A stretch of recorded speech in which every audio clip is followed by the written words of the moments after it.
This is again an audit which we conducted on patients admitted in the SARI ward under Medicine 1. So as we all know, the SARI ward, initially it was the I ward and then it changed to the M3 ward. It was mainly set up for respiratory isolation of COVID suspects, diagnostic testing and appropriate treatment. And critically ill patients were admitted to the MICU. And this ward was set up towards the end of March. And the patients who were tested positive were transferred to isolation ward. And it was an interdepartment team, and patients were admitted from the Department of Medicine and Specialty and Surgical departments. So what we had done is an audit which was conducted on SARI ward admissions only under Medicine 1 unit. So this is the algorithm this is the current algorithm which we follow. So any patient, asymptomatic contact of COVID-19 patients, or a patient who has history of fever that is documented 100 degree Fahrenheit with cough less than 10 days duration, either present into fever clinic or casualty. They are assessed, and if they have mild symptoms, they are advised OPD based testing, and the results are informed to them over telephone, and they are advised home quarantine. And the results are negative, they are advised to come back to normal OPD, and if it's positive, they are admitted in the isolation ward. For adult casualty, if the patient is sick, patient is directly admitted to the ICU, and if it's tested negative, they are shifted to MHD or STICU. If it's tested positive, the patient goes to MICU. And for moderate symptoms, we isolate the patient in the SARI ward, and if the test is positive, patient is shifted to isolation ward. If it's negative, patient is shifted to the general ward. So on whom do we do COVID testing? This again a CMC protocol which says that any patient with a patient or healthcare worker with influenza-like illness, which is defined by fever more than 38 degrees Celsius and cough with onset less than 10 days, or severe acute respiratory illness, that is fever of more than 38 with cough and requiring with onset within 10 days and which requires hospital admission, and all asymptomatic close contacts of COVID-19 patient, laboratory confirmed patient. So our objective was to describe the profile of patients who were admitted in SARI ward under Medicine 1, and also to see the percentage of patients on whom this testing was done who actually had symptoms of SARI, and the appropriateness of treatment for both SARI and underlying comorbid condition which the patient had, and the diagnostic yield of COVID testing and the outcome of the patients. So we had taken Medicine 1 patients from April 1 to May 1, 2020. There were total 24 patients who were admitted in the SARI ward as COVID suspects, and we had gone through the discharge summaries and online investigations, and the recording was done using a standardized form. And for this pro forma, we had taken patients who have SARI as those who have fever and cough of less than 10 days duration who require hospital admission. So the mean age of our patients were around 52 years, and most of them were male. Around 62.5% were male. And most of the admissions came from emergency department. Around 83% had come from there. And how many of them had SARI? That is fever with a respiratory symptom which is less than 10 days duration. Majority of them, like 62.5% of them had SARI symptoms, and others 37.5% did not have, on which COVID testing was done. So the primary diagnosis which was present in the discharge summary for these patients on whom we had done a COVID testing was around 41% had respiratory infection, which were either pneumonia or a lower respiratory tract infection, and 1% had an upper respiratory tract infection, and around 12.5% had sepsis syndrome, which was 2 were urosepsis, pyelonephritis with an ARDS, and 1 patient had Fournier's gangrene with an ARDS, and other 3 patients had AFI. 1 was confirmed dengue, other was an undifferentiated febrile illness, and the third one was a febrile neutropenia, MDS with a febrile neutropenia. And we can see that most of the heart failure patients had also had COVID, not most, around 3 of heart failure patients had COVID testing, which accounts for around 12.5%. And this chronic obstructive airway disease exacerbation, which included COPD and bronchiectasis exacerbation, which are also around 12.5. And others, like around 2 cases were there, which was hypokalemia related type 2 respiratory failure, for whom also COVID testing was done. So the diagnostic yield, out of all the tests done on 24 patients, only 2 were tested positive, rest 22 were tested, like around 91.6 were tested negative.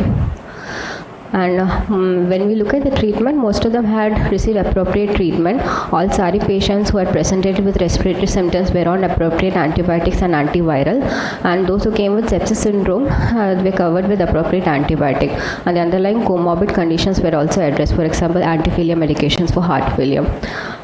Then coming to the outcome of these patients who were admitted in SARI ward, around 66% were shifted to general ward, only around 29.1% were shifted to ICU, and there was one death, and that was a COVID positive death. Summarizing our COVID positive cases, we had two cases. One was a 46-year-old man who had no comorbidities and with no history of contact. He had presented with fever and rapidly worsening breathlessness of 3 days duration, and he was intubated in view of type 1 respiratory failure and shifted to MICU. And over 1 week, he had developed multi-organ dysfunction and he succumbed to his illness. The second patient was again a 43-year-old man with diabetes and who had contact with his relatives who had gone to New Delhi. And he had presented initially with fever, cough and hemoptysis, and he had worsening breathlessness in the ward, and for that he was shifted to ICU for non-invasive ventilation, following which he was stabilized within a period of 3 days and was shifted back to isolation ward, and now he has been shifted to Government Medical College for further management.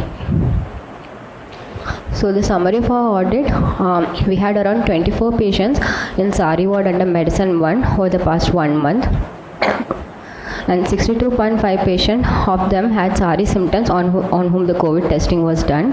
And the profile, most of them were respiratory infection, around 41.7%, and others around 12.5 were heart failure, and chronic obstructive airway disease were present again in 12.5, and other infections like pyelonephritis or Fournier's gangrene that comprised of 25%.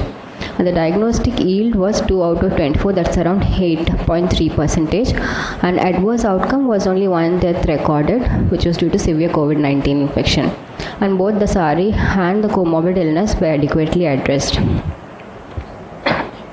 So the conclusion, majority of the admissions to SARI ward from Medicine 1 had appropriate indication for COVID-19 testing, and 2 patients had confirmed COVID-19 and they had classical clinical picture, and there was 1 documented death due to COVID-19.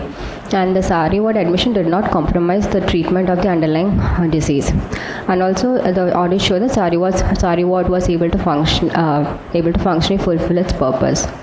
So now coming to the testing, what we do is a PCR based test, and this is the yield from different specimen. What we send is a nasal and the pharyngeal swab usually. It has been shown that the yield from a nasal swab is more higher compared to a pharyngeal swab. That's around 63% in the nasal swab compared to 32% in the pharyngeal swab. And coming to the sensitivity and specificity, this is a article from China which had looked at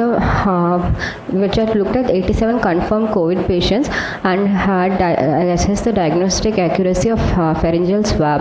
And according to this, the sensitivity of the RT-PCR was 78 with a specificity of 98.8. This is another meta-analysis which had taken into consideration both CT, the diagnostic performance of CT and RT-PCR. They had taken articles from Embase and Medline from Jan to April, and they had reported the pool sensitivity and specificity of these tests, and 63 articles studies were included. According to this study, the pool sensitivity of RT-PCR was 89%.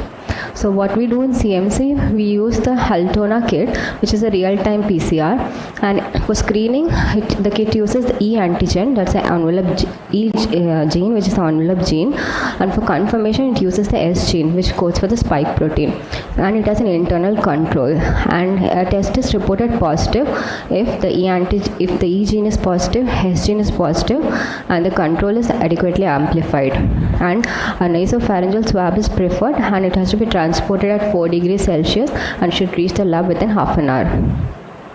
So what we found is that in our hospital, most of the COVID testing was done for patients who had SARI symptoms, and majority of the patients were tested negative. And out of the 2 positive cases, 1 had succumbed to the illness. And there is no gold standard test currently, and RT-PCR is widely used, which has a sensitivity ranging from 78 to 89%. Thanks, Yara. Thanks for the audit and telling us that Sari ward has done its function of treating all patients, including patients who are suspects and all their comorbidities.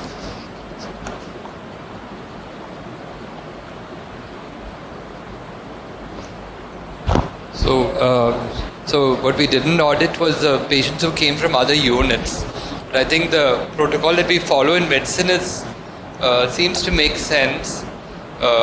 We didn't, but we haven't looked at the whole Sari ward, and more recently we've been getting cases from other units, and so we need to look at that as well. But in concept and what we are doing from our medicine patients seems to be okay, and I'm really thankful for the last presentation by Nevin that I think the issue when you look at cost is also what is the additional cost that comes in this period, which includes in your investigations, COVID investigations, and secondly the additional cost for PPE. But now we have PPE charges, and how much is that inflating for the bill? But you have highlighted that all this costs money, and it may function, but it has additional burden for the patient.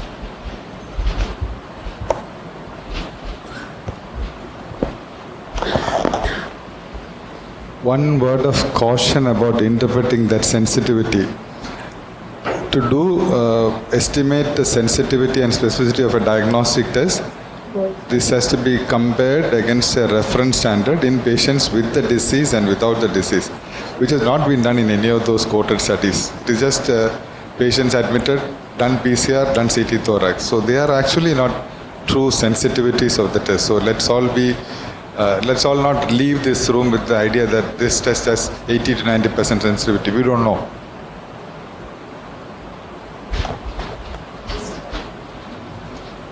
So interestingly, one of the positive patients who's in isolation, who's otherwise asymptomatic, one of our patients also has TB. And his X-ray actually shows a right upper zone mass, but he got tested only 1 week later. So this man actually, he's got sputum positive TB, which is sensitive, and also happens to have COVID. So, and despite both of those, he's fine. I mean, so the range of the way we're seeing presentations are very, very different. And funnily, this man is an older man. He's a 60-year-old plus man who has TB and COVID at the same time. So we haven't had many positives to kind of get a spectrum of the epidemiology which we are dealing with. Unfortunately, all those we've had have been younger. The only 2 people who got sick were younger people. But it's too early to comment. So the older man actually had TB, so please also look out for concomitant illnesses even in the well patients. When they go to the Sari ward, we are clear. These were somebody who came as a lot of a family to be tested, and one of them also had sputum positive TB. He's in the isolation ward waiting for his test to become positive, to become negative.